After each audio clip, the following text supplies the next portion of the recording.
उद्या धनंजय मुंडेंचा राजीनामा, फेसबुक पोस्टमधून करुणा मुंडेंची भविष्यवाणी, राजकीय तर्कवितर्कांना वेग, धनंजय मुंडेंकडून अद्याप प्रतिक्रियेची प्रतीक्षा. सरपंच संतोष देशमुख हत्या प्रकरणाचा सूत्रधार वाल्मिक कराडच, सीआयडीच्या आरोपपत्रातून धक्कादायक वास्तव समोर, आरोपपत्रात कराडचंच नाव पहिल्या क्रमांकावर.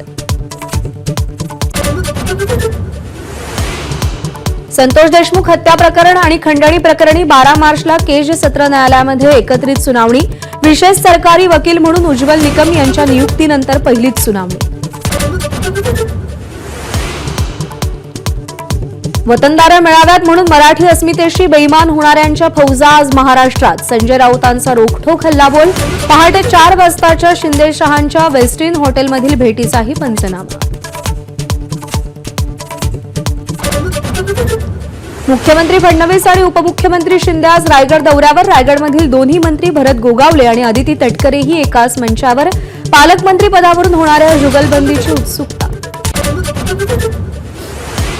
एकनाथ शिंदेंच्या बालेकिल्ल्यात आज ठाकरेंच्या शिवसेनेचा दौरा, ठाकरेंची सेना अनंत दिघेंच्या पुतळ्याला पुष्पहार अर्पण करून दौऱ्याला सुरुवात करणार.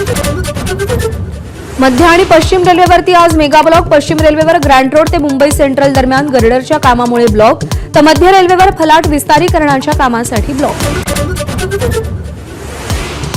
हा सिक्युरिटी नंबर प्लेट टेंडरमध्ये घोटाळा झाल्याचा शरद पवारांच्या राष्ट्रवादीचा आरोप, तर अन्य राज्यांच्या तुलनेत किंमत कमीच, वाहतूक आयुक्तांचा दावा.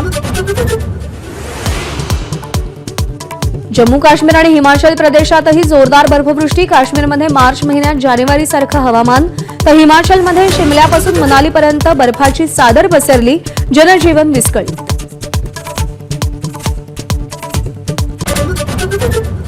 आजपासून मुस्लिम धर्मियांच्या पवित्र रमजान महिन्याचा प्रारंभ, रोजाच्या उपवासांना सुरुवात. चॅम्पियन्स ट्रॉफीमध्ये आज भारत विरुद्ध न्यूझीलंड यांच्यात साखळीतला अखेरचा सामना, भारत अर्शदीप पंत आणि वॉशिंग्टन सुंदर या राखीव खेळाडूंना संधी देणार का याची उत्कंठा. एबीपी माझा, उघडा डोळे बघा नीट.